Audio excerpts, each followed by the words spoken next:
Hi, I'm Lisa Wisner, Business Performance Advisor with Insperity, where everything we do is aimed at helping your small business be successful so our community can prosper. I believe that small business needs an advisor, and that's my role in this community. And the way I do this is by bringing people and technology to the market to help you run better, grow faster, and make more money. So, do you worry about employee theft? Do you worry about fraud? Do you think you have controls in place to prevent it? Today I'm going to be talking to you about fraud, specifically how to prevent employee theft and fraud in your business.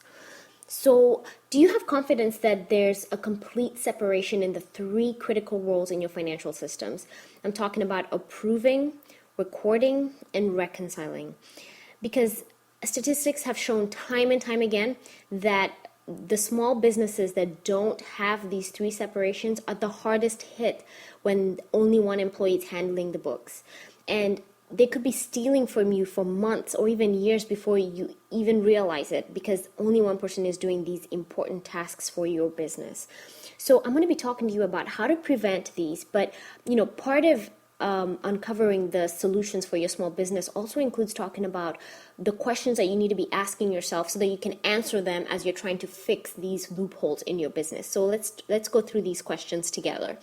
So, is the person who's writing your checks also reconciling your bank account? Do you have enough accounting staff to create consistent separation of duties to protect against fraud? This is a big one because as a small business owner, you're not going to have an abundance of employees to have in place. You're not going to have one person approving, one person recording, and one person reconciling. It's typically either going to be just you doing it all, or you're going to hire a bookkeeper or a person to just be your CFO, and they're going to be handling all of that for you. So that's one thing that to think about. If it's just one person doing it, you need to have something in place to make sure that you're protecting yourself against that. Do you have cash coming directly into your business? Are you personally opening the bank statements and reviewing each check for authorized payee or signatures, or just double and triple checking any approved electronic payments before handing them over to your bookkeeper? Are you closing out prior periods to prevent hiding of fraudulent transactions in previous periods? And then, of course, do your employees understand what constitutes fraud, and do they believe that they can speak freely about it in your business? So I know I was just talking about finances, but whether it's downloading or sharing company confidential information, which, by the way, is such a hot topic nowadays, or manipulating expense reports or stealing merchandise, employee theft and fraud is such a serious issue for business owners. So I've been speaking with owners who I have found they just do not have the policies in place to help this not happen in their business. So I'm going to be giving you a few tips on how to prevent and manage employee theft in your business. So the first thing you can do, the first step, is to have pre-employment background checks done on all your employees. Making that hiring decision is so important, but it's even more important to do a basic pre-employment background check, because it's just good business. It's a good practice for you as an employer to make sure that you've done a background check on employees who will be handling cash, any high-value merchandise, or quite frankly, anybody that will have access to sensitive customer or financial data.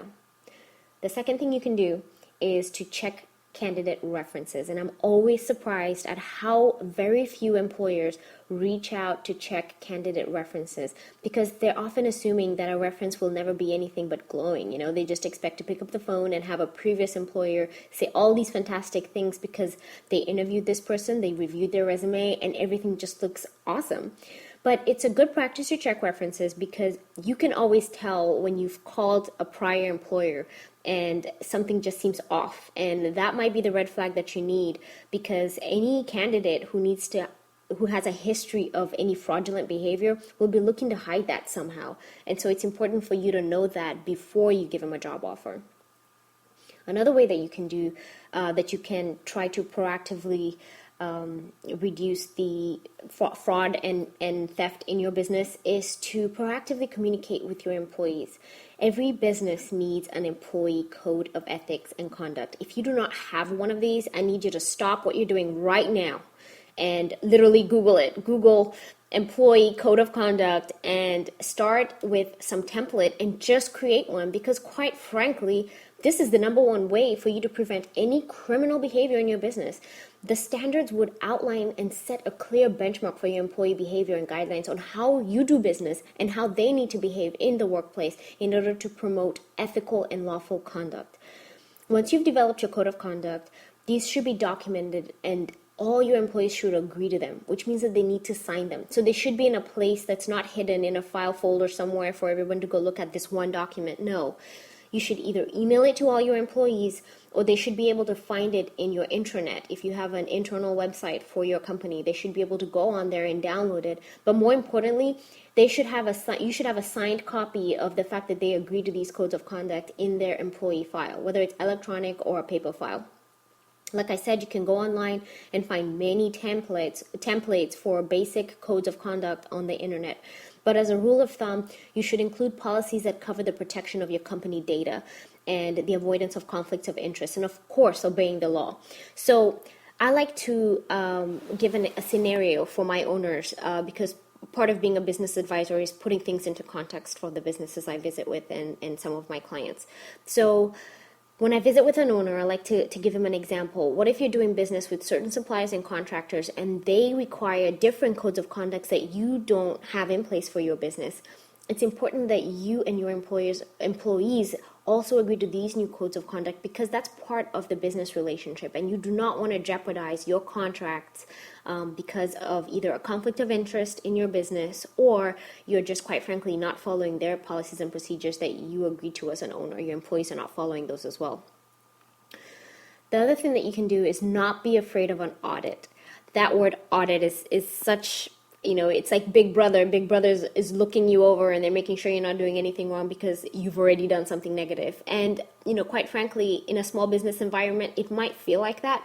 However, it's important to do this regularly. And if you do audits regularly, it'll help you prevent and detect fraud very easily. An audit can also be a significant way for you to deter criminal activity because many people who are stealing or if they're trying to do something negative for your business, they're going to see this as a negative, for them to do anything because they know coming up soon there's going to be an audit and hello, I'm going to get caught. So they're not going to want to steal from you. And as a rule of thumb, it's important to make sure that any high risk areas of your business, you need to make sure that you're auditing it at least 6 to 12 months ongoing. So for example, you might decide to do every 6 months you do a business expense report audit. Maybe for cash and sales, it might be the same thing every 6 months. For vacation and sick day reports, you might do that annually every 12 months. Violations of email or social media policies and procedures, that might be every 12 months, an annual review on those, including web use policies and so on. So you can come up with your own schedule, your own timeline on when these audits happen. And keep in mind, the more regular they are, the more everyone gets used to them, and it just becomes part of doing business and working in your business.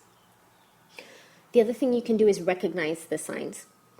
So part of being an owner is understanding the environment that you have, from your management behavior to the employees and how they feel about working there. So it's important for you to just recognize that there are some potential red flags that you should be looking out for. For example, if you have an employee who doesn't take regular vacations, you might find that when they're on vacation, this is when you're going to be discovering the fraud. Sometimes what happens is the employees who are overly protective or exclusive of their workspace, or they prefer to work unsupervised, or they like taking lots of work home, you might find that financial records are missing. These are all things that are signs. These are signs that something's not working. Because sometimes, the employee might be feeling under pressure. Maybe they feel underappreciated. You don't even know what's going on and why they may be stealing from your company. So it's important to just make sure that you're recognizing the signs of when something negative might be happening in your business.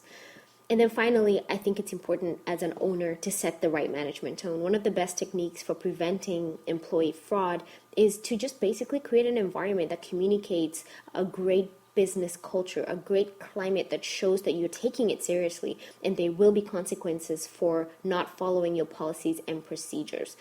So one of the awesome opportunities I had was to present for the Small Business Development Center. I presented a workshop on social media branding. And one of the most requested documents that I presented was a social media policy and procedure guideline for small businesses. I literally have a template and I handed it out to all the people that came to the workshop, and I got raving reviews about it. And a lot of owners actually said that as soon as they got back, they couldn't believe that they actually didn't have one of these in place before. So I encourage you to contact me so that way I can send you that document and you can just, set it in place as soon as you can modify it to fit your business. My name is Lisa Wisner, and you can call me at 361-239-8760 or email me at lisa.wisner@insperity.com, or you can just Google me, Lisa Wisner, and you'll find me right there. You can find me anywhere on LinkedIn, Facebook, Twitter, and I look forward to visiting with you and bringing some value to your business. Until next time, I hope you have a wonderful day free of any fraud and theft.